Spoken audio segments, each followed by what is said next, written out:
Hello, everybody. Welcome to Krystal, Kyle and Friends. Have a really interesting show for you today. We're going to be doing a really substantive interview about the 2008 subprime mortgage crisis and Great Recession.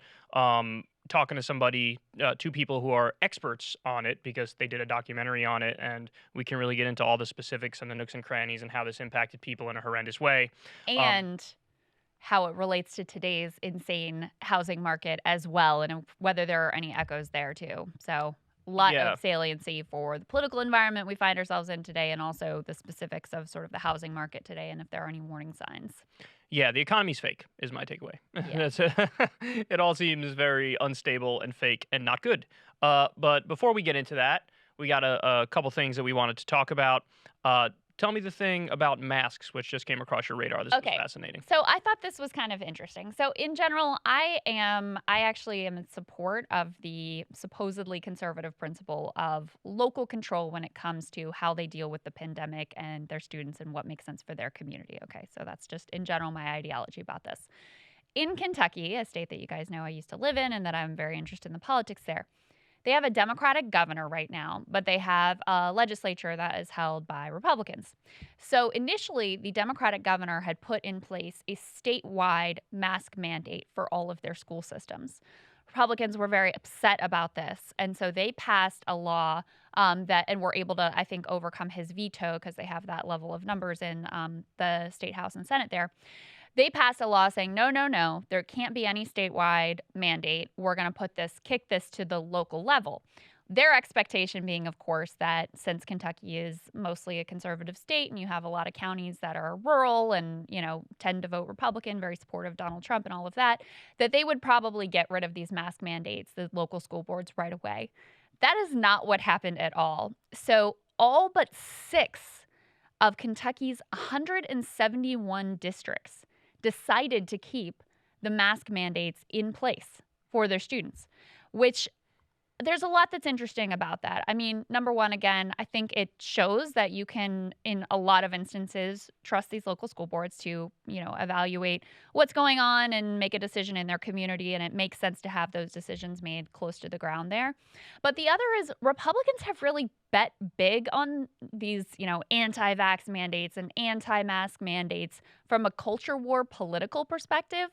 And I just think that they're totally out of step with where even a lot of their own people are on some of these issues. I think that why you see a lot of the conservative areas still having a mask mandate is because it's all theoretical and abstract until it's your kids who are in the Exactly. classroom and one of the kids is confirmed to have COVID. And then all of a sudden you're like, were they social distancing? Did they have masks? Are they going to be safe? Are they okay? So, yeah, it's all theoretical and abstract until it affects you directly. So that's probably why they did that. It's interesting though. I'm not sure I agree with your overall philosophy on it when you say you want to leave it at the local level, um, because I was always of the like if something's correct, it's correct. It's like saying, well, let the localities decide if they want universal health care. It's like, well, people in Kentucky have spleens in the same way that people in Alabama do, and the same way people in California do. Mm-hmm. So why shouldn't it be made at the state level or the federal level? Well, on masking in particular of kids, and look, again, all the research overall shows masking works, especially if you're using N95 or the higher level sort of masks, that they are helpful in stopping the spread of the disease. But the research is very unclear with regards to kids in schools, whether that particular intervention is actually effective. Now, that could be for a lot of reasons. That could be because kids are kids, and when they have the mask on all day and they're all in the classroom together, they're pulling at them, they're coming off, all of that stuff could be the case. But the largest study on this that was conducted in Georgia, it had multiple tens of thousands of children involved. That was the only study that has really tried to isolate these different mitigation factors, the air filtration systems, the 6 feet apart, and the masks and other interventions that have been done. And that study, which again was the most comprehensive, didn't actually find an impact from masking children. And there is a cost for, masking to require them to wear these masks all day. My kids wear masks at their school, and it's not without some price to be paid in terms of social interactions and all of that. So on something like that, where the science is mixed or uncertain at best right now, I think in those instances, it does make a lot of sense to have basically the local school boards making a decision that's going to be comfortable for their community and makes sense there for their community. I mean, I was really talking more about the principle of leaving it at the local level or the state level. That is more of a conservative principle. And, the more left principle would be whatever's right is right. And so you do it at the higher level, so it's across the board.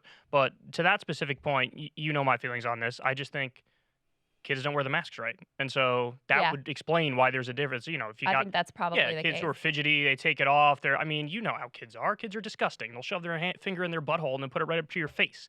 So, obviously, they're not actually following the hygienic guidelines. And when we're talking about people who are unvaccinated, and at this point they are unvaccinated, I think it's best to have more protections than not less protections. But by the same token, with your story, this one is fascinating as well. It's in CNN. Apparently, a couple was asked to leave a restaurant for wearing masks to protect their immunocompromised infant. So there's I don't know the name of the restaurant here, and if I did, I do know the name of the restaurant. I'm not sure I even want to say it. I don't know if it's. I guess I could say it. Hang Time Sports Grill and Bar in Texas. I won't say where in Texas. This would be some Texas stuff, wouldn't it? Well, let me give you this quote because this is really something. About 30 minutes in, our waitress comes over and she sits down next to me and she's like, "Hey, so our manager is over there in the kitchen and he is not as nice as I am. So I came over here to talk to you. And unfortunately, this is a political thing, but our manager does not believe in the mask. He's tired of being told what to do by, politics in this country. And so you're going to need to take the mask off." So in other words, he doesn't like that he's being told to do stuff. So now he's going to tell you to do stuff. He's going to tell you to do the opposite. I mean, this is like authoritarianism cloaked in anti-authoritarianism. Right. Right. Which you see a lot of. There's a lot of this instinct on the right to defend people who are anti-mask or vaccine hesitant or whatever, and to say we should give them a lot of compassion, we should let them make their choices, don't judge them, all of that stuff. But then they're very quick to turn around and judge someone who does feel more comfortable wearing the mask and does want to get the vaccine and does have a more sort of cautious view of the pandemic and has embraced that in terms of their life. It's very one-sided and hypocritical. So on the one hand, over here, you're like, oh, we should give them all the space and the bandwidth and be compassionate and all of that. Okay, fine, I'm good there. But then it's nothing but shame and judgment for people who, look, this family has a very specific reason in that their baby is immunocompromised. And so they're trying to make the best decision they can to keep their baby safe. Who doesn't have compassion for that? But even just in general, people have been through a lot through this pandemic. 1 in 500 Americans has died from this pandemic. It's actually now 1 in 490 or something like that. It keeps going up. Right. It's entirely understandable that people would be really freaked out and be taking all kinds of precautions, even some that don't really totally make sense. Masking outside is probably unnecessary, but who cares? If that's what's going to make them feel comfortable after this very difficult time, you don't have any kind of care or compassion or understanding for that position or either? Well, you made an interesting point, and a similar point, when I was watching a Ben Shapiro video, and the first half of the rant is all about hey, I'm vaccinated, but you do have to give compassion. You do have to give space to the people who are unvaccinated. It is their choice. They can make that choice. Be sympathetic. Don't shame them. It's not going to lead to anything if you shame them. And then literally the second half of the rant was him shaming the vaccinated for not acting the way he wants them to act now that they're vaccinated. So in other words, he was saying the vaccine works. So if you're vaccinated and then you wear a mask, why are you wearing a mask? Stop wearing a mask. What are you doing? And it's well, you just, again, to your point, over here it was, come on, have compassion for the unvaccinated and don't shame them. And then it's shame the vaccinated. I'm shaming you into doing something else. Yeah. Be consistent. Be consistent. I remember Tucker, this was a while back, but do you remember he did this whole rant about this is child abuse, that you should turn people into CPS if they have masks on their kids in a building or anywhere. Turn them into CPS. It's just completely one-sided and so hypocritical. Yeah, so shame the people who are overly cautious. Don't shame the people who aren't cautious enough. Yeah. And by the way, let me just say for the record, I'm actually agnostic on the efficacy of shame. Because I think people feel generally, it depends on the context of the debate and who's being attacked, but sometimes people feel oh, shame never works, and let's make sure we don't do that because we all need to care about everybody's fee-fees. And then the other half of the time, depending on who the target is, it's of course I'm going to shame you. You're doing something fucking stupid. So it's Again, I'm relatively agnostic on what the proper approach is there, but everybody likes to flip-flop like a fish fresh out of water when it comes to this issue, generally speaking. I think shame is actually an extremely powerful emotion. In some ways, it's the most powerful sort of like tool of social control.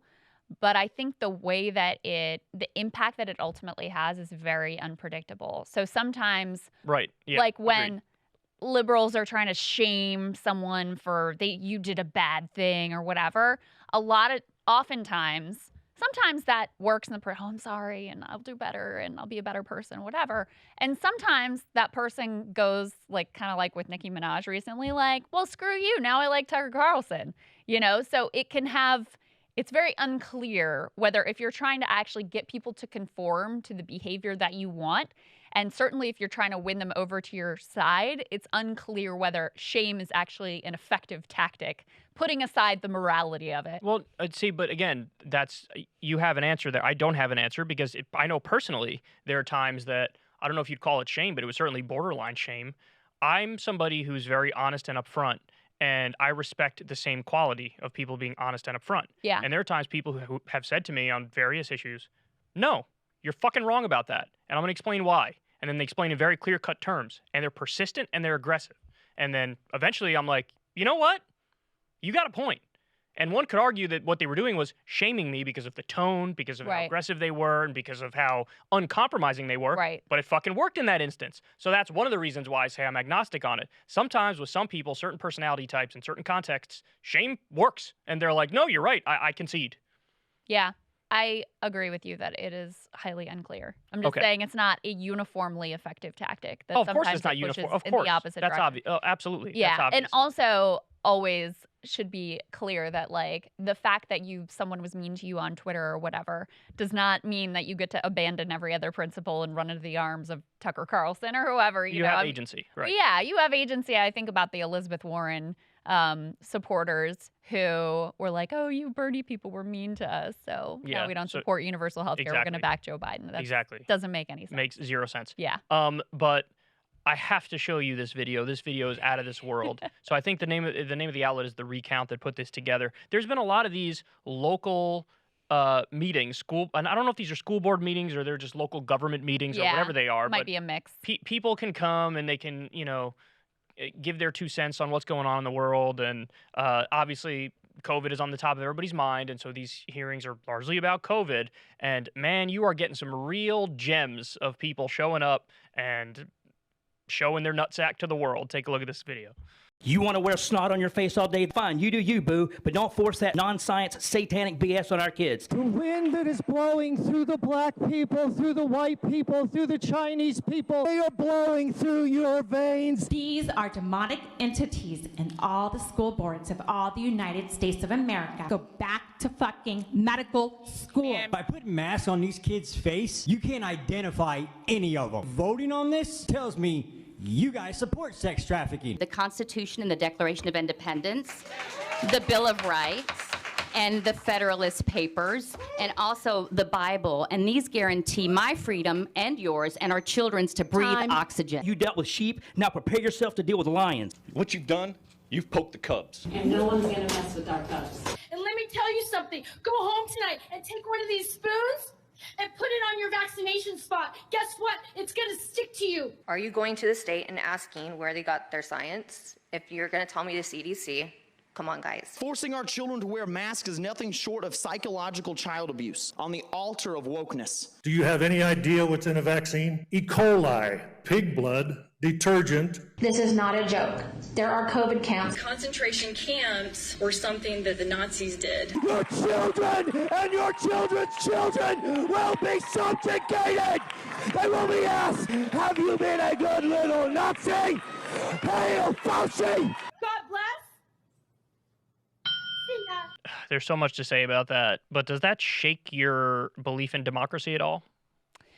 No, it doesn't. Because... Wrong answer. I always kind of resist these type of videos that pick out, like, the most outrageous examples of people, obviously, who have Some of them have maybe active mental health issues. They've fallen down the rabbit hole of various conspiracies, etc. And they can be weaponized in a very anti-populist way, where it's like, can't let these rubes like have a say in government. Don't worry, let's just trust this select, layer of elites. Dr. Fauci's got this, right? So it doesn't, because I know how badly the elites have screwed things up and how wrong they've gotten things and how much, they've weaponized lies to serve their own agenda. So no, it does not. Okay, so we do have disagreements here. So there's the Bill Maher line that he always uses, which goes way too far. And his is like, the American people are stupid. They're really, really stupid. And that's like that smug elitism that you're referring to. That goes way too far. I don't agree with that at all. But then you have the opposite. There are many people on the left who almost like deify and glorify the populace as if they could never be wrong. Right. And I also think that's incorrect. So the way I've always looked at it is like this. I do think that generally speaking, Americans are kind of historically ignorant. They don't know as much as they should about the history of this country or civics or any of a number of things. I think in many ways they're factually ignorant. They don't know a lot about science. They don't know a lot about math or whatever. Fill in the blank with any of a number of genres and stuff. But when it comes to political issues, their instincts are generally correct. So in other words, the gut instinct, hey, should everybody have healthcare in the richest country in the world?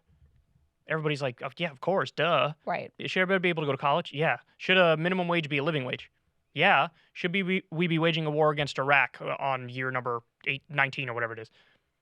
No. So people's instincts can be correct. So in other words, they can have like common sense while also being really ignorant. You know what I mean? What's also the difference between like, do I want to elect any one of those? By the way, one of the voices you heard there is Madison Cawthorn, who has been elected to Congress. That's right. So he is actually an elite. So do I want to elect any one of those people to Congress? No. There are many people in this country who, I think have crazy ideas and would do a terrible job. And that's not like a partisan statement. I don't think that the right has an exclusive hold on those people. But if you look overall, the American people at times have gotten things right that the elites have gotten completely wrong. The wars is, a great point. Like healthcare is a great point in that regard. I mean, just think right now in Washington, what is happening? Democrats have promised to negotiate prescription drug prices for over a decade. It has 90% support in the population, and they're probably not going to do it. So that's why I am a little bit always hesitant to make too much of these videos, because you can always find some person somewhere saying something completely insane. But I do think that it's worth thinking more broadly about questions like, are we more inclined towards conspiracy than other similar countries? What are the sort of like, how did we end up in a place where someone would believe something like the spoon's going to stick to your vaccination spot and it's got E. coli and pig's blood in it, whatever? Like, what led to a place where a significant chunk of the population could believe things like that? And I keep thinking about this poll, you and I talked about it, that found still 30% of Americans believe 9/11 was an inside job. I don't believe that, guys, just for the record. But I think it's very telling and revealing about just how common mistrust of every government institution is in America, or any like media institution is in America at this point, and some of that is justified. So I think both things are true, and that's why this is a messy conversation and a complicated conversation, and there are no easy answers. I think it's definitely true that since the institutions have lied to us repeatedly over and over, people have lost trust in those institutions, and so many of them end up turning to hucksters and cranks and people who are just wrong about stuff. There's definitely a conversation to be had there, and a lot of the blame goes there. But also, I think the thing I said before wasn't negated by anything you said there, which is that people can generally be pretty ignorant about history and ignorant about science and math and stuff while also having good common sense instincts, which is why, to your point, yeah, of course, I would implement a direct democracy system like that. I wish every single state had direct ballot initiatives. One of my favorite policies would be a direct ballot initiative on the federal level, where every time you go to vote for president, every 4 years, you vote on the top 5 most important issues. Yeah. Vote on, legalizing marijuana. Vote on minimum wage being $15 an hour. Vote on ending the wars. So at the same time that I have trust in the instincts and the common sense of the populace, I also simultaneously believe a lot of you are ignorant and don't know what you're talking about in a variety of different ways. Now, having said that, well, of course, that this video is just all taking the craziest of the crazy and throwing them in front of us. It's salacious, so we click on it, and it's very entertaining. It's very entertaining. Yeah. So the other thing I want to say is I think some of that is performative. So in other words, I think some of those people are not, they're acting to get their 15 minutes of fame. Do you agree with that? Yes. Okay, like the one who was screaming and blah, blah, blah. Yes. That guy was just, he's like, I'm going to get on TV. Yeah. Yeah, that's all I think that was. I think so too. Or, I mean, there's potential like mental health issues are, rampant in this country and unaddressed. So there could be some of that as well. On the education piece, even that one is kind of complex because it's not like our education system and what kids are taught has been sort of just like a neutral fact-finding, like, let's just present the best information.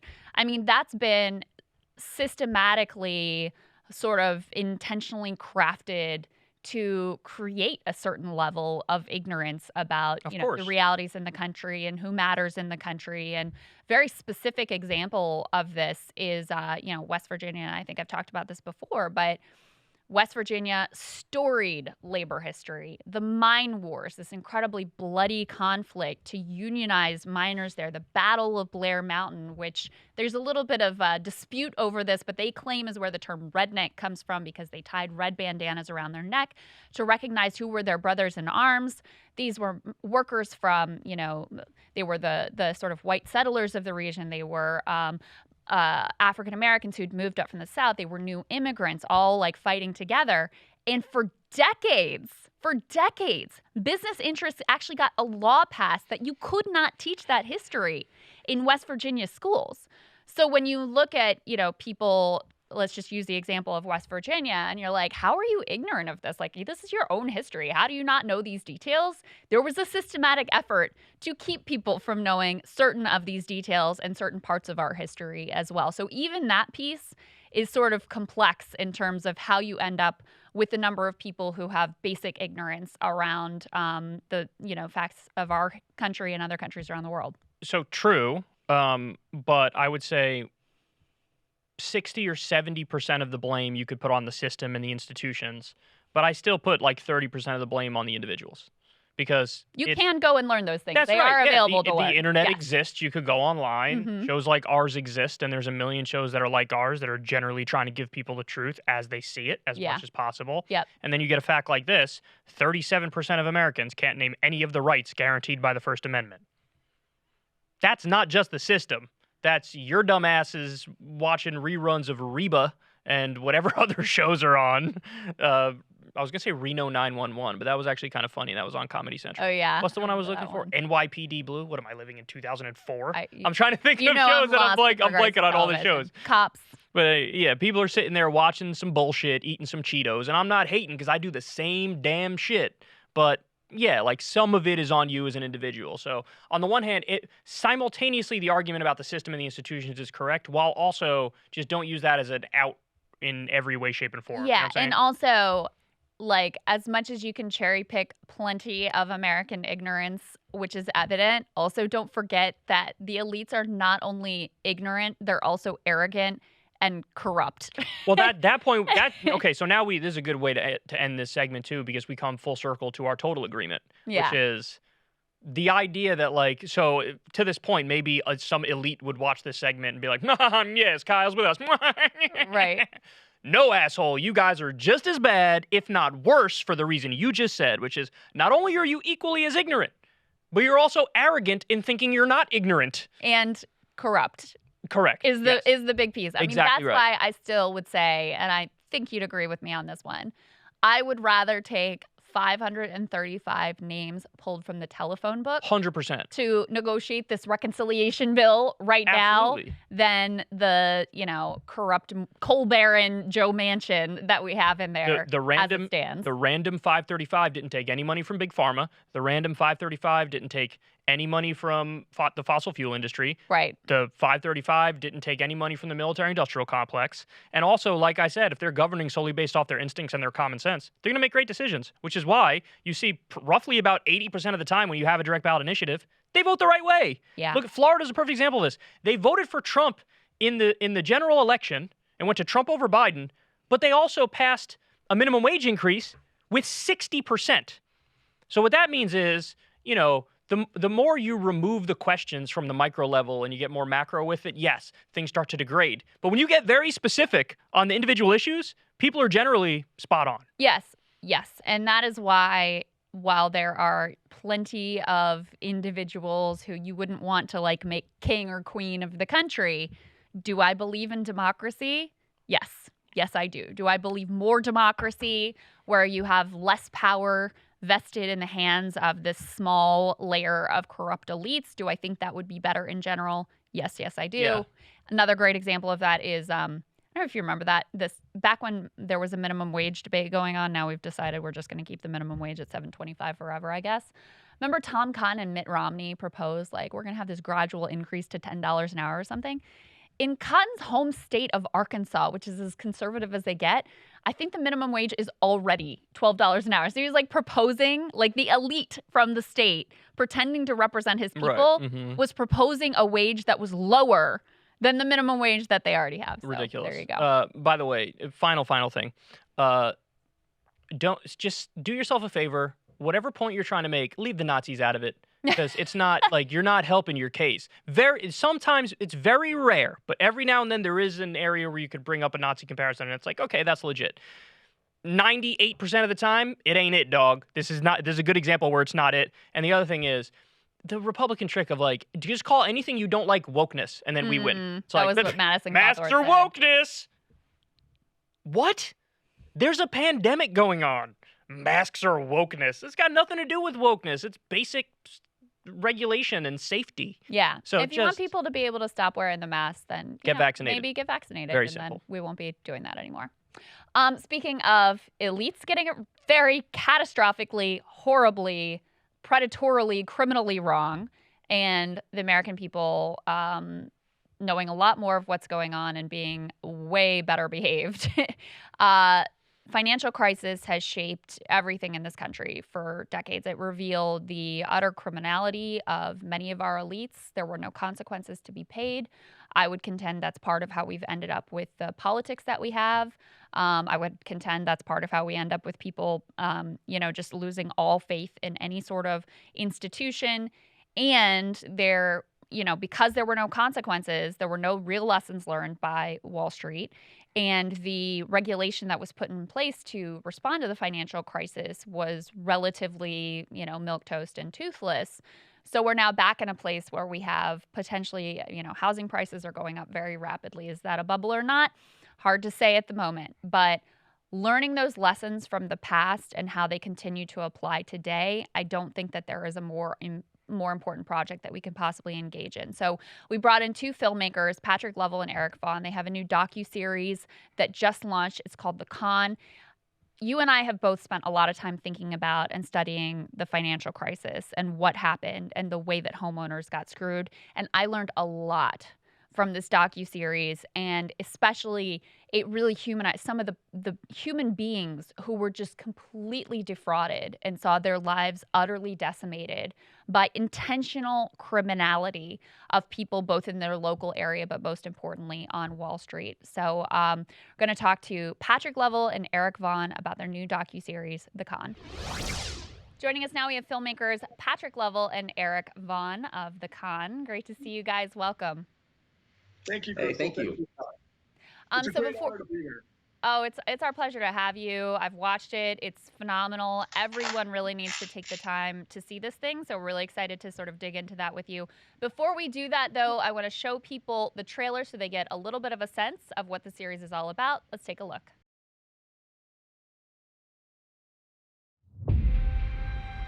I'm neither an economist or a scholar.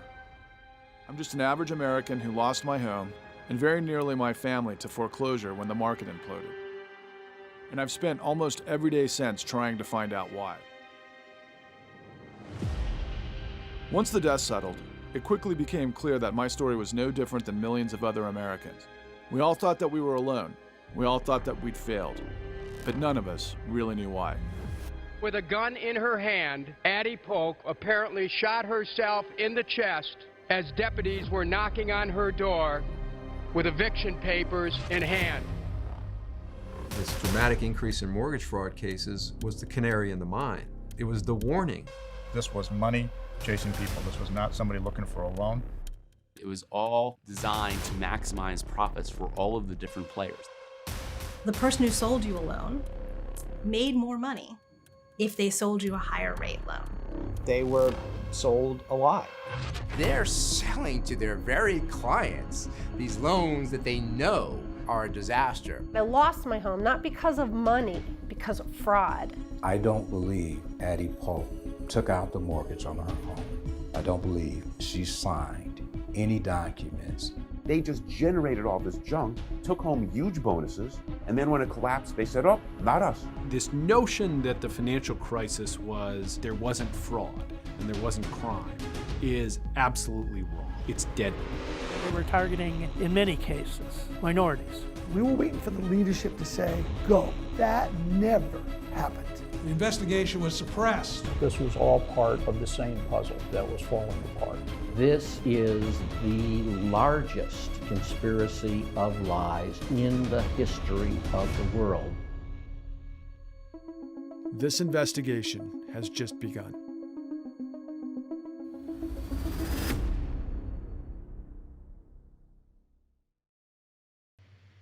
The largest conspiracy of lies in the history of the world, I think pretty much says it all. Patrick, if you could start us off by just talking about your own personal story and what brought you to focus so attentively on what happened and the crimes that were committed here.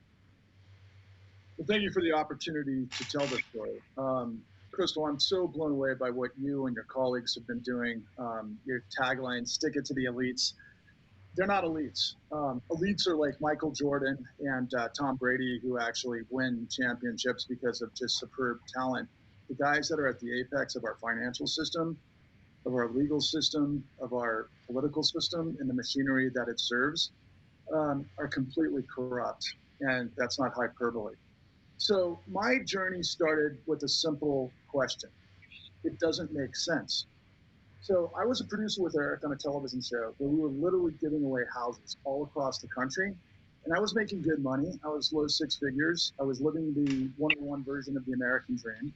And I was into my first house. And a friend of mine was actually a broker that put the deal together. And, you know, I'm a college-educated guy, come from white privilege, I guess you could say, you know, part of the fraternities type systems growing up. And I get into business and I'm a producer and I know how things work. And one thing leads to another, and this television show turns out to be something Eric and I didn't understand it to be while we were working for it. And so we're literally giving away houses across the country, and the tagline was to deserving people around the country who had fallen on hard times, where we worked with their friends and colleagues and people in their community to give them a leg up in life. And the idea or the premise of the television show was that, you know, they were getting a house. I think the assumption for the audience was that they were getting a free house in perpetuity because they were lucky in a draw and that sort of kind of nonsense that happens in the world of bizarro TV world.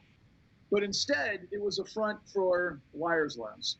The executive production apparatus that put that together were out of the Northwest. Their company was called Barclays North. And they were literally flying around on G5s to all of our sets across the country. And I will never forget it because we were on set. Eric and I were there, actually. And the executive producer that was the money behind the show and our executive producer, they looked like they were about to come to blows on set because it was 2007 and they were pulling funding for the show. And Eric and I were like, what the hell is going on? Because our show was actually growing in prominence. So, for example, I had just produced a show that had won the New York DMA. And I got a 4.7 rating and a 7 share. We literally won Manhattan, which was insane. And meanwhile, the show is collapsing. Well, the reason the show was collapsing, unbeknownst to Eric and I, was because the housing market was collapsing in 2007. Unbeknownst to us, that leads to what happens with the run with Bear Stearns, and then ultimately the Lehman Brothers, which we just celebrated the 13th anniversary of the Lehman collapse, of course, which kicked off Occupy Wall Street and everything that came after. But in that time period, I had gone from, you know, living the American dream to literally becoming insolvent overnight. And my life got turned upside down, inside out, and everything that happened in the aftermath didn't make sense. And so Eric and I started asking questions, and that led to this journey. So I want to give everybody like my layman's understanding of what happened with the crash, and then I want you to tell me what I get right and what I get wrong, and what the accurate picture is. So my understanding is you have these big financial institutions, and they start doing these things called adjustable rate mortgages. It's got a ballooning rate to it. So you start out, your payments are relatively low, and then over time, it skyrockets. And they were effectively, sort of like you're alluding to, we're giving it out to people like next to no proof of income or no proof of income. They definitely shouldn't be taking the loan under any reasonable standard. And then what would happen is the financial institutions that issue these mortgages, they package them together and then sell it off to another company. And so they show the profits on their books. And those packages were rated as AAA, which is a really safe investment, but that's because the ratings agencies were also bought off.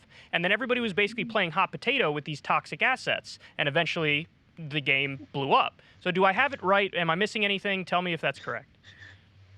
I think that there's an awful lot there that's correct. But I would say that I would start this off with the mortgage companies, because the fraud on the securities end doesn't happen without the fraud on the lending end. And so it was the mortgage lenders like AmeriQuest initially, which was actually the godfather of all this, because they literally came out of the S&L crisis with the exact same schemes that they learned in the S&L crisis, and turned savings and loans for everybody, not Saturday Night Live savings and loans. Yes, of course. And so they took their fraud schemes from that and just like placed it in the mortgage market. And the reason why they did that was because they were being regulated as a savings and loan, but with mortgage lending, they weren't being regulated. So they were free to do whatever they could. And so that's where the fraud begins. Now, where it meets up with the larger financial system is when they transfer from a savings and loan into a mortgage lender, they had to give up their ability to take on deposits. And so they needed a moneyed partner in order to have money to lend out. And so the warehouse lines that Wall Street supplied is what created this marriage, initially a convenience, but is what basically gave the mortgage lenders the ability to go and lend as much as possible, as quickly as possible, at as high a rate as possible, so that they could make their money there and then send it off to Wall Street. So I think the important thing here is that it begins with the brokers on the front end who are representing the mortgage lenders. And then that fraud is what makes all the other frauds happen. Patrick, there are a few things that you guys do a really effective job of sort of driving home in this series. And one of them is, I think still, there's this misconception that, number one, well, some of these homeowners, it was kind of on them. You know, they wanted the big house and they didn't want to do what it takes to work hard to actually earn it, so they cut a lot of corners. And two, that, well, some of this behavior was unethical, and Obama famously said this, unfortunately, it wasn't illegal, so we can't really do anything about it. You really drive home the point that this wasn't just borderline or unethical, immoral, but technically legal behavior. This was actually provably criminal behavior and fraud that virtually no one was held accountable for. And like everything you do, Krystal, spot on. Okay, so here's the story. President Obama lied to the American people. The Obama administration and the deceit of Eric Holder's Department of Justice and everything that basically created the apparatus between Hank Paulson, that was a little bit of a slip, John Paulson, and we'll get to that later.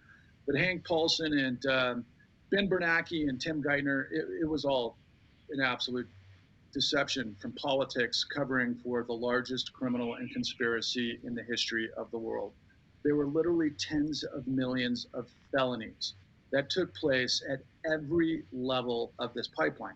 And that's what we deconstruct in the con. And that's the story that the New York Times, the Washington Post, the Chicago Tribune, the Miami Herald, Los Angeles Times, across the board has not told to this day. Now, some of the guys that you guys talk to are some of our heroes. For example, Matt Taibbi.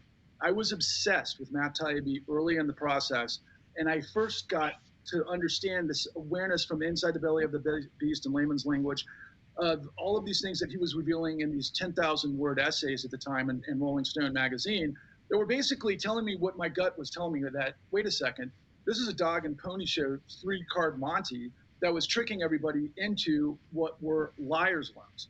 That ultimately Rick Santelli, if you guys recall, was on the floor of the Chicago Mercantile Exchange when he says, hey, why don't we take out, backstop the, the run of all of these people using their houses as ATMs to build like a second part of their partition or, a garage or whatever they were doing. And they're the ones who were to blame for this crisis, which of course in war led to the Tea Party.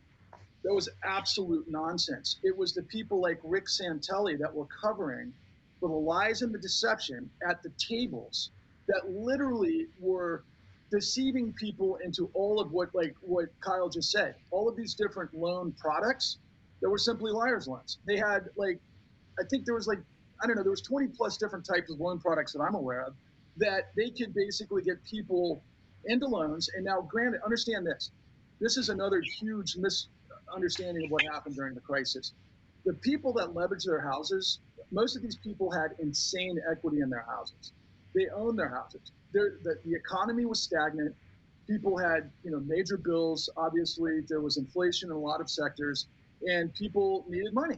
So these brokers would dangle out these products to use people's houses as a way to refinance to pay for, lack of healthcare, lack of increase in income, and so on and so forth, so that they use their houses as leverage to maintain life. And that's because of all of the tricks of deception that were taking place in the pipeline. That start with the brokers selling faulty products, that go then to the appraisers that are hyperinflating the appraisal loans. So what we've learned in this process from the very beginning was a rolling loan knows no loss. It was literally Wall Street with $70 trillion of appetite from a global market that was looking for a place to park their capital into the housing market that was laid out through the mortgage-backed securities debacle that then turned into derivatives trades that, turned into a $600 trillion hedge that all of these incredible market makers were able to manipulate behind the scenes for outcomes that were just insane.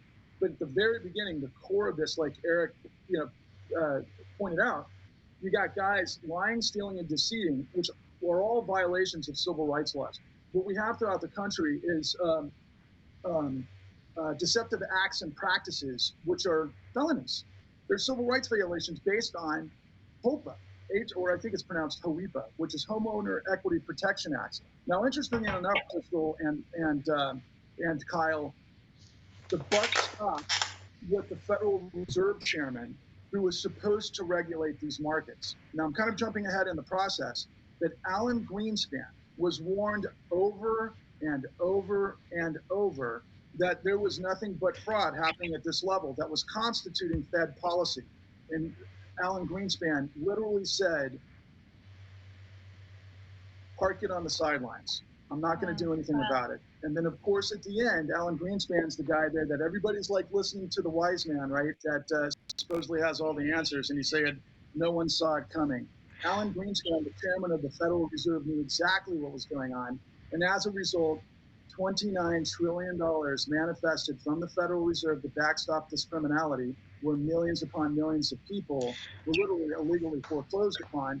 And then ultimately, we're living with the same situation right now with rental evictions, moratoriums, and all of that stuff that's coming down the pike. It's literally step and repeat, guys.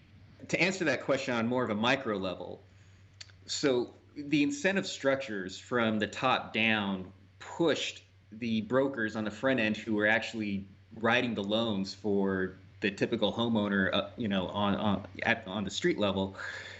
They were incentivized to push them into the most expensive loans possible. So in the best case scenario, they were incentivized to give them predatory loans.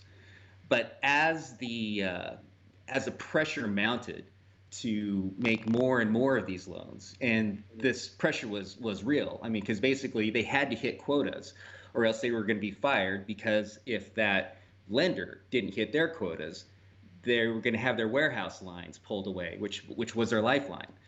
And so when you have these kind of pressures and incentives, that's what creates the situation to where the pressure, when it gets to that broker level, is going to not only put you in a very expensive loan, but will do whatever they have to in order to get you into that loan. And that's where an awful lot of the most egregious felonies occurred. And it was happening time and again, thousands upon thousands of times in every state in the entire country, because there was such an enormous amount of pressure to fill their quotas, and in so doing, making the most amount of money for themselves as they possibly could.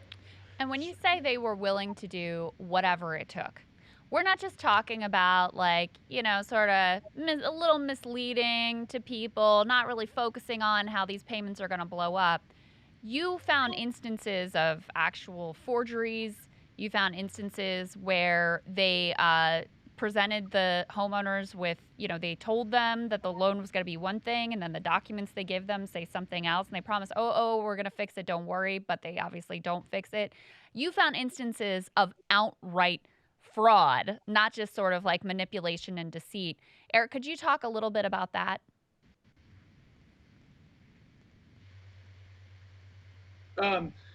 Sorry, I thought you said Eric. I'll respond to that. Did you say Eric, or did you? I did, but go ahead, Patrick. Oh, no. It's like I had a little bit of a glitch on the thing, so I didn't hear you. So, okay, I'll go ahead and fill in the blanks. Go ahead, Patrick. Or what? Go ahead, Krystal. Sorry, do you want to ask? Did you hear the question, Eric? No, it's like there's like a glitch on my computer and everything stopped for a second. That's fine. Go ahead, Patrick. You jump in. Okay. Krystal, again, it's just remarkable. I'm so happy to talk to this about somebody who's as aware of really pretty much everything. And it's amazing how this isn't really common knowledge around the United States, because an incredible journalist by the name of Michael Hudson, who is currently the editor of the ICIJ, the International Consortium of Investigative Journalists, and those guys are responsible for the Panama Papers and the recent FinCEN files that came out with BuzzFeed last September, which is extraordinary.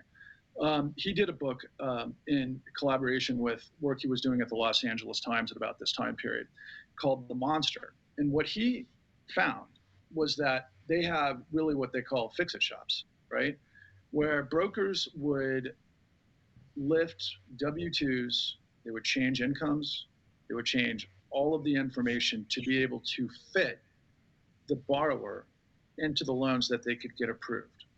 And they literally would white out, they would forge signatures. They would do this not in a handful of cases. Unbelievable high percentage of cases, particularly in low-income neighborhoods, because at that time, you know, and if you listen to the other misnomer in history, you know, blame the victim, as they always do. A lot of folks at that time period were using what they called Community Reinvestment Act. Of course, all of the libertarians and the Republicans after the crash were like, oh yeah, we lent to poor peoples because the government made us do it. It was the likes of AmeriQuest who escaped jurisdiction of the Office of the Thrift Supervision after the S&L crisis, which was phase one of this stuff, that has created the world that we live in. And we're now on, you know, chapter 4 of this insane criminality. And they would literally just hocus pocus, fill in the numbers to get people approved and do it as fast as they could, because they got paid to do that.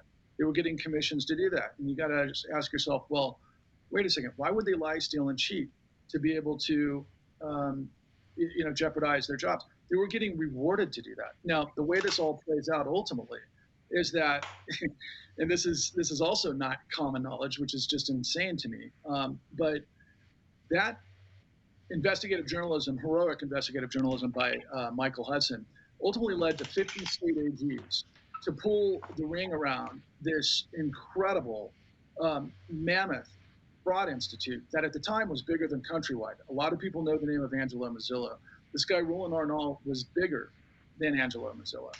And ultimately, they created a 49-state, the largest class action in history by the United States of America, larger than the tobacco settlement, where they got AmeriQuest in the crosshairs for this predatory lending. It was a $498 million class action that all 48 states achieved and convicted in, I think it was 2004-5-ish range. But here's the whole thing in a nutshell. So Roland Arnault, as it turns out, was George Bush's largest contributor, bigger than Exxon, bigger than the fossil fuel industry, bigger than the military industrial complex that the Bush administration is so, obviously most of us understand their involvement. Roland Nall was the largest contributor to the Bush campaign. And after all of this stuff went down in the same process, instead of sending this guy to prison, they made him the ambassador to the Netherlands. And he died a multi-billionaire. Wow, that's insane. So let me ask you this, and I'll ask this to Eric. Obama bailed out Wall Street. Trump destroyed the Consumer Financial Protection Bureau. We never brought back Glass-Steagall, which separated commercial banking and investment banking. Is all this stuff still going on? And if it is, has it evolved in any way? Yeah, so fundamentally, nothing has changed, primarily because the exact same situation with the regulatory agencies has not really changed. The only thing that was out there that was actually being any kind of a thorn in the side of the industry was the CFPB, and even then, it was relatively small fry stuff that they were taking care of. And then, of course, as you mentioned, Trump did a pretty good job of torpedoing that. But beyond the fact that the regulatory agencies have been completely turned around and defunded to a point to where they're basically feckless, and the only people that they're actually looking at are consumers at this point, is that law enforcement has never, ever, looked in the right direction as far as this type of criminality has concerned, and that has not changed at all. Now, Dodd-Frank did come in, and it did try to do a bunch of things, but by the time it actually got passed, a lot of it was basically gutted by the time it actually got to pass. But even still, once it's passed, you still have to enforce it. And if it's not being enforced, then what good is it doing? And so I think that what we are living in is basically a situation to where everything that fed into the collapse of 2008 has not changed on the regulatory and law enforcement end, but on the banking and industry end, what has changed is that they know how to get around things a hell of a lot better now than they did back then. They know how to protect themselves a lot better now than they did back then. And so I think that that's what we're dealing with right now. And I think that's why we're seeing so many issues and so many different types of lending as well, because it's not just mortgages now. I mean, it's student loans, it's auto lending, it's any kind of lending that's out there, and and we're not to CDOs and derivatives yet, but they are making derivatives out of virtually any type of lending that there could possibly be. There are derivatives that are out there that are based on hamburgers, because they know that a certain amount of beef is being sold to McDonald's at a certain rate, and so they're basically creating derivatives on hamburgers based on how many people are eating hamburgers in July. I mean, so any single time that there's any kind of lending, it's going into like all sorts of different bonds and secondary market type of situations, and it's actually far worse, far less regulated, and in much more exotic places than it was before. Well, and Patrick, I think something that everybody can understand is that no one paid a price for these crimes. And to the contrary, many of the worst criminals became even more fabulously wealthy. So why wouldn't you do it again? Why wouldn't you, engage, whether it was the same schemes or new schemes? There's zero deterrence from, repeating another sort of fraudulent scam on the American public, that it might ultimately be terrible for your bank, but what do you care if you're the one who's getting rich?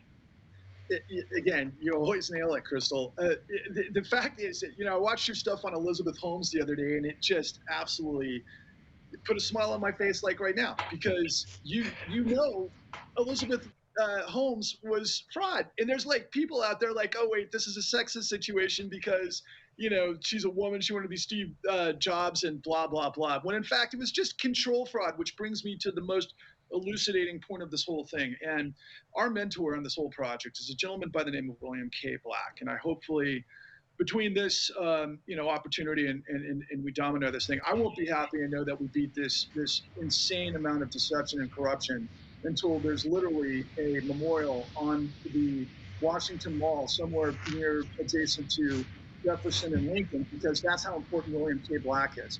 I discovered William K. Black because I just happened to be channel surfing, I call it 2009-ish, when all of this crap was falling on my head and nothing made sense. And then suddenly I happened to watch this television program on Sunday morning.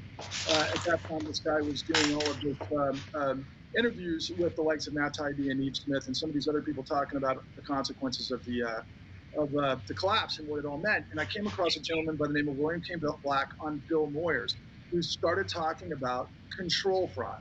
Now, William K. Black was the lead investigator for the Office of Thrift Supervision and the savings and loan crisis, where it was 1/180th the size of what ultimately happened in the 2008 great financial crisis.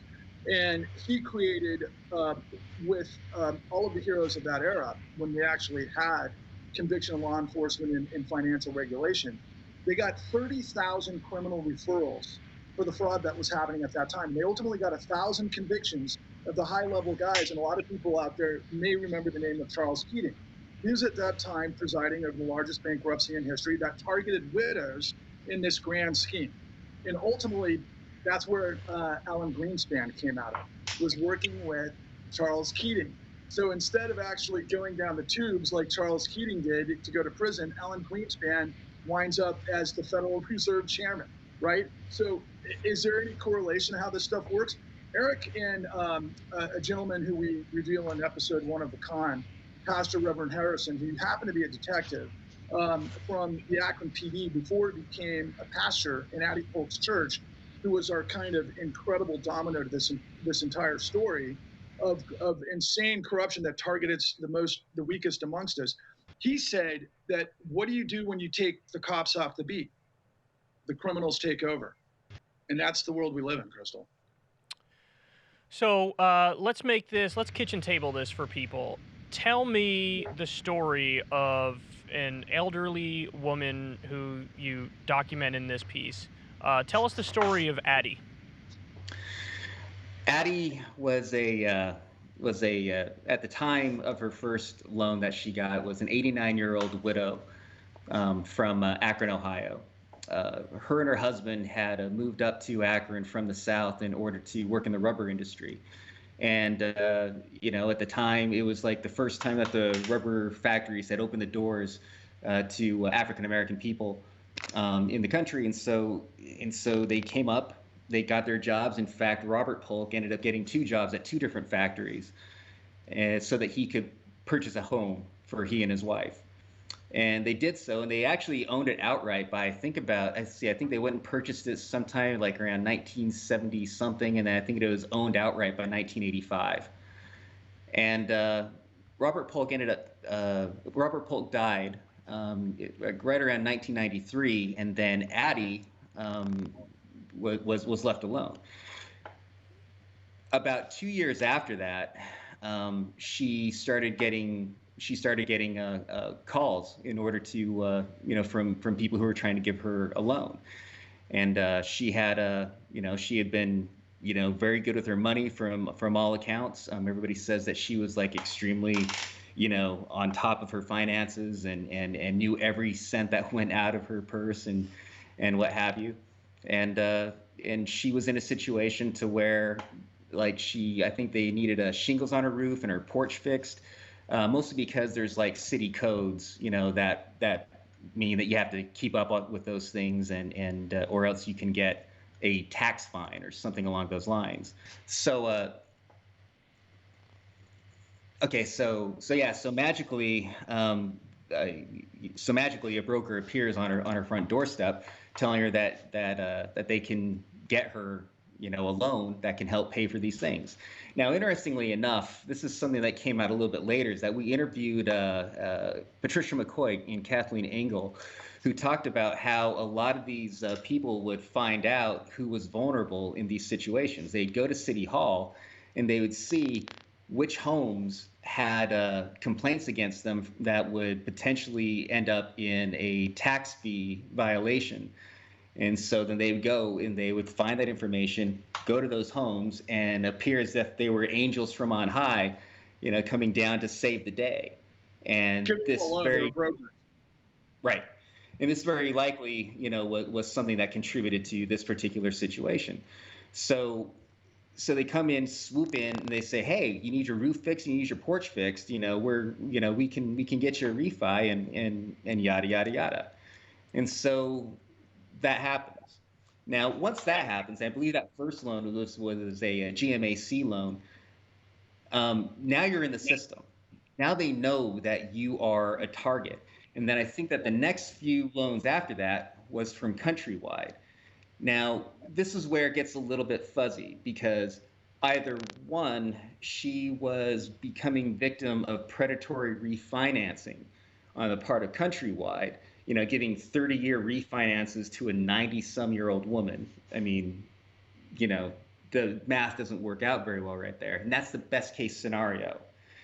Now, what we have some evidence for that we discuss in the con is that she may have also been a victim at this point when the Countrywide loan started to come on of what's called straw buying, where somebody in this particular case, unfortunately within her own church congregation, got the information that they needed in order to basically, act as her in a financial transaction and get her into these loans. And something that comes up in the sheriff's call cards as the sheriff started to post her house for foreclosure a few years later was that she had no idea as to why they were posting notices of foreclosure. That she was on time with her payment, or actually not even that she, whatever the case was, but she said that she owned her home and that she didn't understand why she was being posted.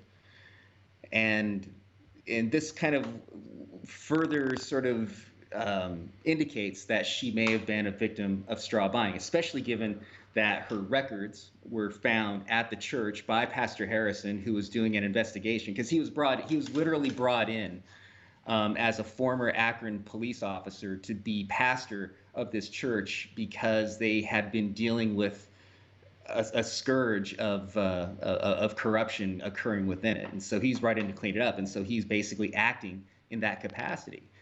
And so she keeps on basically putting her cries for help out there. It's like saying, this shouldn't be happening. I own my home. What are you doing? And then finally, she gets a notice of eviction. And I think that was the notice of eviction that ultimately put her over the edge. Because, I mean, when you try to place yourself in Addie's place, where you believe you own your home, it's the home that you and your husband worked for your entire lives. You've never known any other place. And somebody's telling you that you don't own your home, that you're being foreclosed on, when you know in your mind that that's not true. And then furthermore, you're now being evicted. And nobody is coming to help. The government isn't helping. You tell the sheriff's department that they're making a mistake and they're not listening, and I think that it was this madness and this pressure that she was under, that on that fateful day of October 2nd, that she turned a gun on herself, rather than facing eviction and being out on the street as a 92-year-old woman. She decided to take matters into her own hands. And unbelievable. She died in March of 2009. And to think that no one who was involved with any of that has faced any consequences. I mean, from the beginning, she's preyed upon. And that's another thing that you highlight in the con is like, it wasn't like people were out looking for these products, looking for these loans. They were getting knocks on their door from people who had reason to believe this was a vulnerable individual who had needs, who they might be able to manipulate.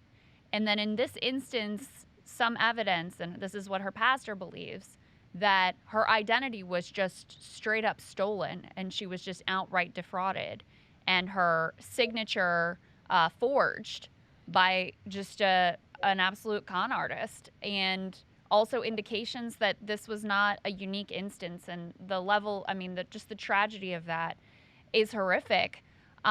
Patrick, I want to know, what do you see right now currently in the housing market? Because, as you know, one thing we've been tracking on Breaking Points with some concern is prices on houses are going way up. Now prices on apartments are also going way up. Partly the news media is telling us that the sort of professional managerial class did very well during the pandemic and their values changed. Now they want to move out to where there's more room, and so they're bidding things up. Partly it seems like permanent capital is getting involved in a big way in buying up these houses so that, you know, places like BlackRock can become essentially America's landlord. But I wonder, as someone who studied the last housing bubble, what you sort of see inside of these rising prices.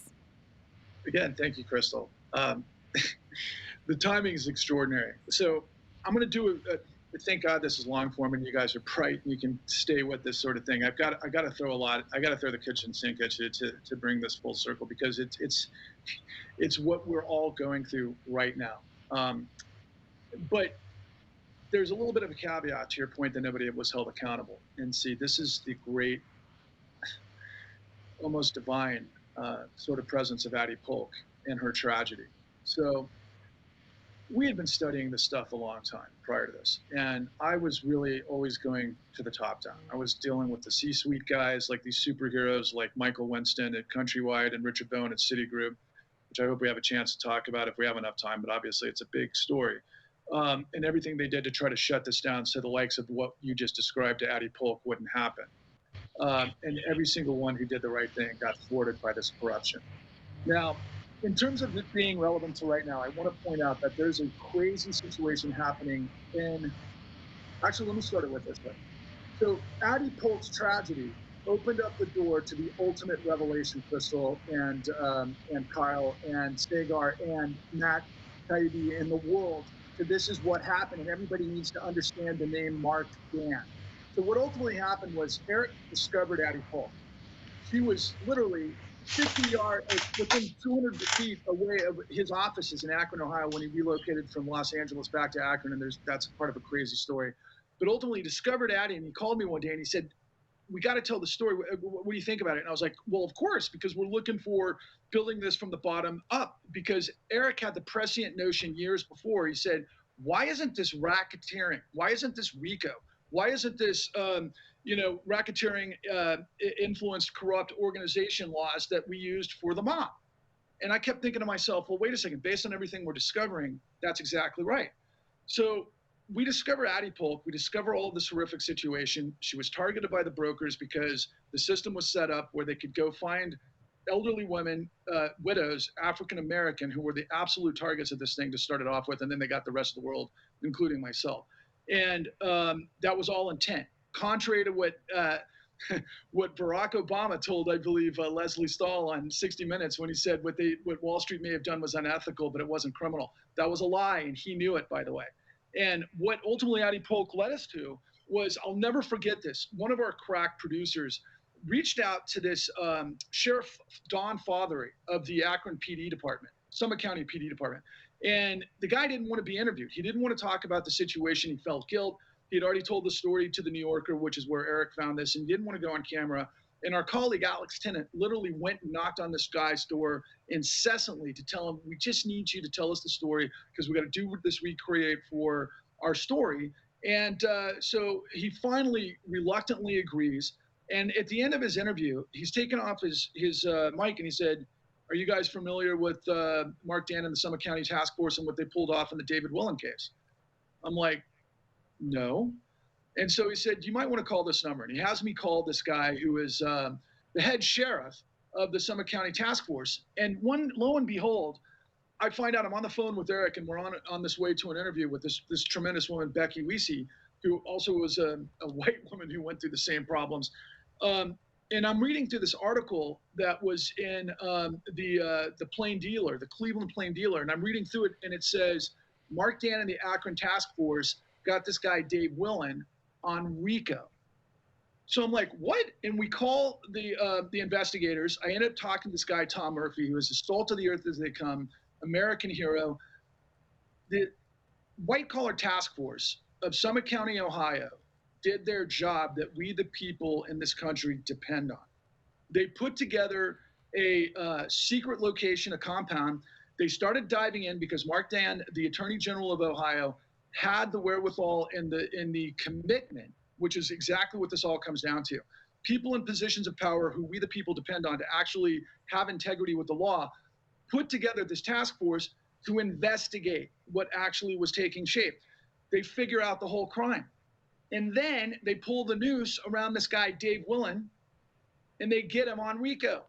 And as it turns out, Krystal and Kyle, it was the only RICO conviction that we know took place for this crime. And it was a regional crime, this guy, Dave Willen. And it was hundreds of, I think $60 million, I think was the ultimate crime. That was tens of millions of dollars. It wasn't 29 trillion that Wall Street got away with, but it was of the exact dimensions and scope that everybody on Wall Street was playing. Jamie Dimon, Lloyd Blankfein, Brian Moynihan at Bank of America, John Mack at Morgan Stanley, all of which got trillions and trillions of dollars in free money for destroying the likes of Addie Polk. And as it comes full circle to right now, there's a gentleman in Miami by the name of Bruce Jacobs, terrific defense attorney that's going to the mat right now, Krystal and Kyle. He's taking on Bank of America and Bank of New York Mellon and Chase for all of the fraud and the corruption that they have gotten away with in the courts. And he's got 3 women of color that are as bright women as I've ever seen. In one case, one of his clients is a woman who her husband was a lieutenant colonel in the Air Force. She never missed a payment on her loan. But this stuff is so corrupt, it sweeps up people who had never missed a payment, let alone all of the corruption and the stuff that we talked about with straw buying and the rest of it. And he right now is trying to bring the attention of the world and the media who doesn't know this exists. We're talking, I think, probably millions upon millions of illegal foreclosures that David Day uncovered, guys, that you guys know really well, in the aftermath of what was called chain of title. It gone way beyond that, but it's the same corollary. Addie Polk to these 3 women of color right now in Miami that are being foreclosed upon, and Bruce Jacobs is last man standing, trying to prevent that from happening in the courts right now, based on bringing RICO investigations and hopefully convictions in the civil courts against Bank of America, Bank of New York Mellon, and Chase. Now, the last thing I'll say upon that line, and this is because we've learned so much about this Odyssey, and there's so much more we could discuss, obviously, but I do want to make this point right now. The reason the courts and the justices have been allowing this criminality to take place is literally because of what they call privilege. They're not investigating the fraud. They're not allowing it in the court. And a 2-year-old, or I should say a 6th grader, if shown how the fraud is being able to be elucidated, I'm telling you, it would overwhelm the court system. The courts are allowing criminal enterprises to steal people's homes, particularly minorities and the most vulnerable. That's happening in this country right now. Wow. I guess the reason why I'm so surprised by that is because we all know with the political contributions, which are basically legalized bribes, they go to the politicians. And so I don't like it, but I can see the connection and why it is that Congress might end up, or the executive branch of the government might end up defending or supporting or bailing out these various corrupt institutions. But for the judicial branch to be involved like that, that's a real shock to the system, because they're supposed to be the ones who are not impacted by that sort of stuff. You know what I mean, Krystal? Yeah. Yeah. What is the incentive there, Eric? Why is it that the court system, doesn't find it, or the judicial system doesn't find it in their interest to pursue these cases? A little bit out of my expertise, but I will be able to say a couple of things about that. A lot of it is cultural, right? I mean, people in the legal profession tend to trust other people in the legal profession. And the way that the system is set up right now, it's very, very difficult for somebody to find foreclosure defense. Bruce Jacobs just happens to be one of the very few that are out there. In California, it's virtually illegal. They've made it almost impossible for a homeowner to get a foreclosure defense lawyer in that particular case. And so you have this phenomena of pro se litigants. And a pro se litigant, no matter how informed, no matter how astute you are, you're simply not going to get the same traction. You're not going to get the same level of listening from the judge as opposed to a lawyer, who's sitting on the other side. And so an awful lot of it is just simply cultural. But then there's other parts of it where quite often, there is a financial tie with some judges, and I'm not going to be specific here for some clear reasons, but there's been cases that we've seen, many, like disturbing amount of cases that we've seen, where the judges are making these judgments in situations where it would potentially impact investments that are going into their pension funds, for instance. And so there's situations where it feels as though it's a clear case where a judge should be recusing themselves of these situations.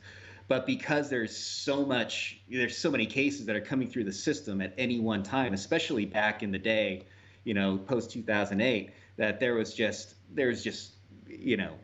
just cranking them through as fast as they could, and there was no for like little pleasantries like recuse yourself from a situation where you're personally benefiting by not allowing a person to show their evidence. Right. And then, as you said, the regulatory agencies have been, cut down to the bone so that they're unable to actually perform any enforcement. I think it's really important for people to watch the con, go and watch the episodes, not only because it's really critical to understand what actually happened, the lies that we were told and continue to be told. It's really critical to understand what's happening right now and where risks continue to be. The fact that you have Wall Street that, felt emboldened by the fact that there was no accountability. They got richer than ever. And even, one thing we've been covering this week is there seems to be some similar situations unfolding in China right now with their largest property developer, Evergrande, that is on the brink of collapse.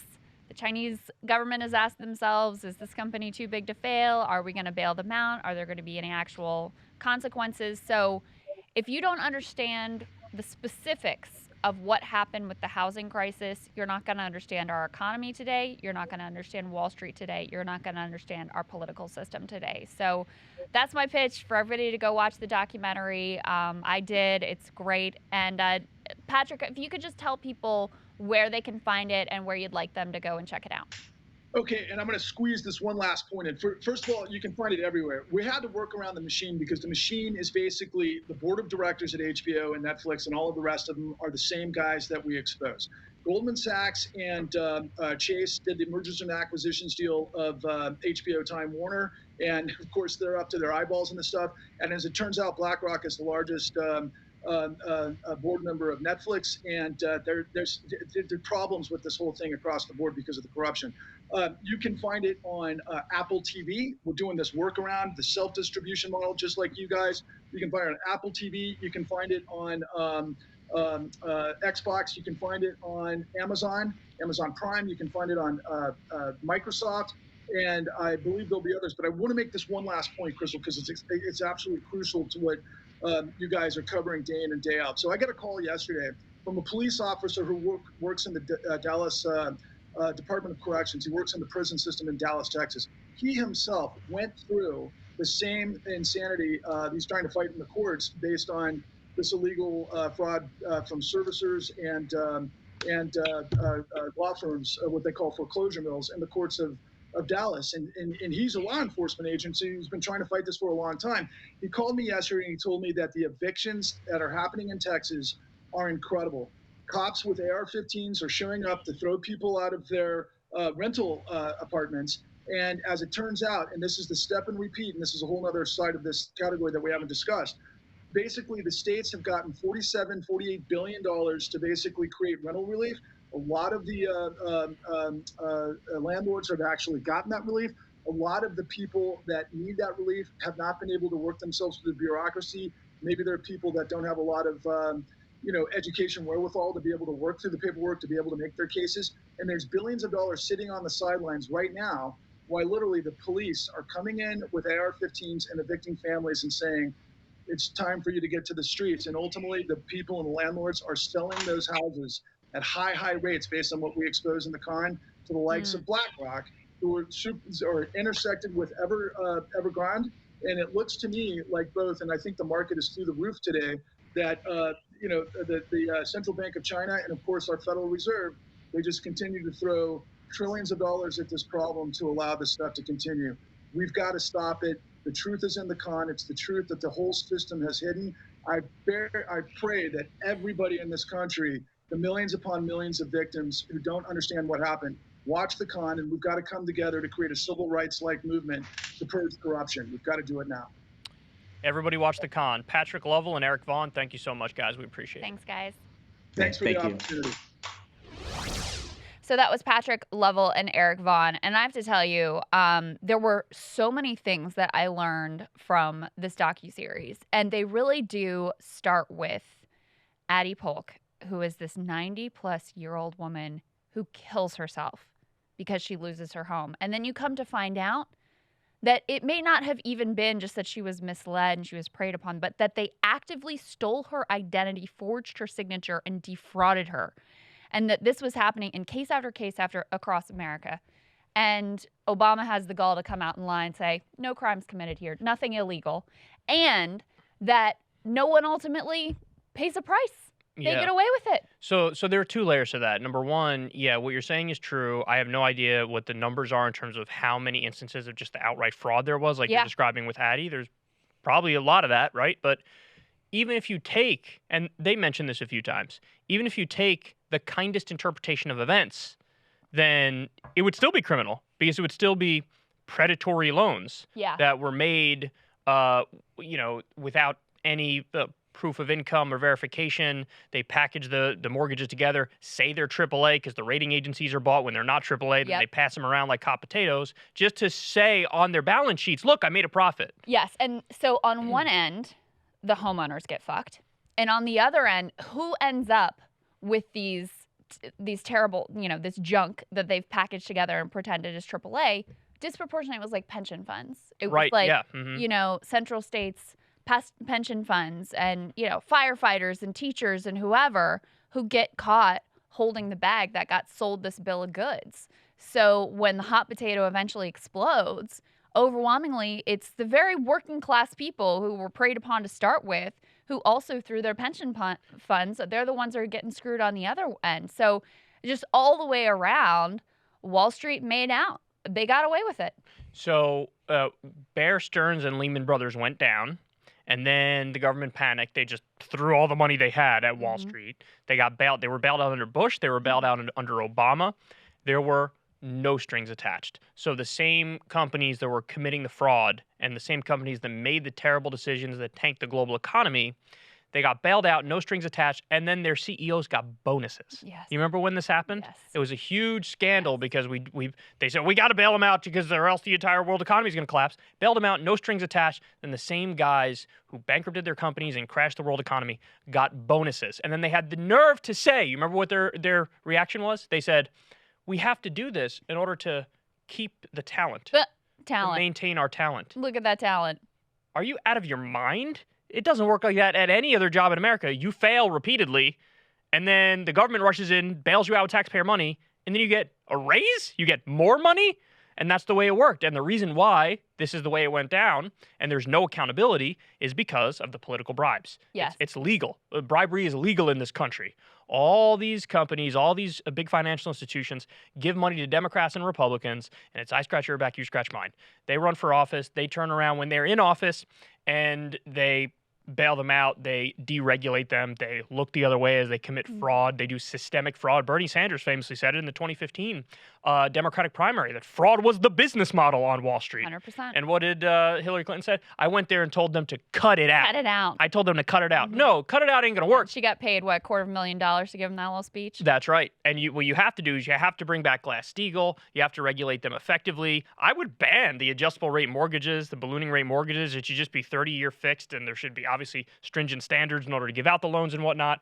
But no, to your point, a lot of these wealthy people today who are in the top 1%, they're not adding any value to the economy. No. They're the people who are pushing the numbers around on a computer screen and coming up with these gross financial instruments and packages that don't add any value and are really just fake and are going to blow up eventually in everybody's faces. They said we're in a bigger bubble now than we were in 2007, 2008. Do you have any idea how scary of a concept that is? Because I graduated into that broken economy. That's the year I graduated was 2010, which was arguably the peak of the subprime mortgage crisis and the Great Recession. It was probably 2009, but I was like, oh, nobody has a job. Nobody knows what to do. Everything's fake. We're in like Great Depression 2.0.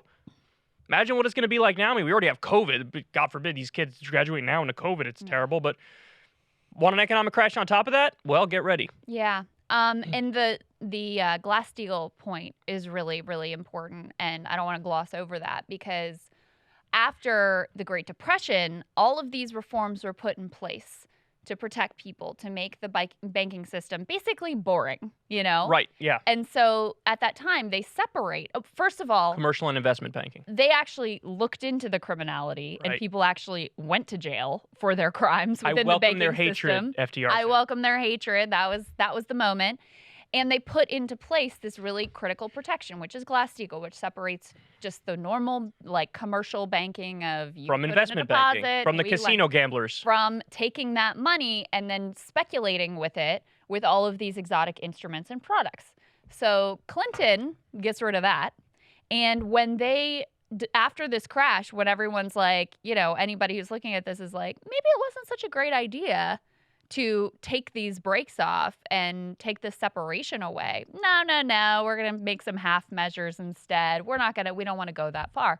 And again, why are they reluctant to put Glass-Steagall back into place? Why will they never, ever do that? It's, again, because of the political corruption. Look, Obama came into office on a wave of Wall Street cash. Like, the grassroots money was awesome, and that was, you know, an important part of his victory as well. But he got more Wall Street money than anyone. And brought these guys into the administration, same sorts of people who were there under the Clinton administration. And then at a critical moment when the economy collapses and he's there with a majority in the House and a supermajority in the Senate and can do whatever he wants with it, completely whiffs, and his Justice Department holds no one accountable. And if you want to understand our politics today, there is a direct line between that failure and that moment and how screwed up things are right now. There's a great quote I heard about Obama. Change on the outside, continuity on the inside. He was the master of optics.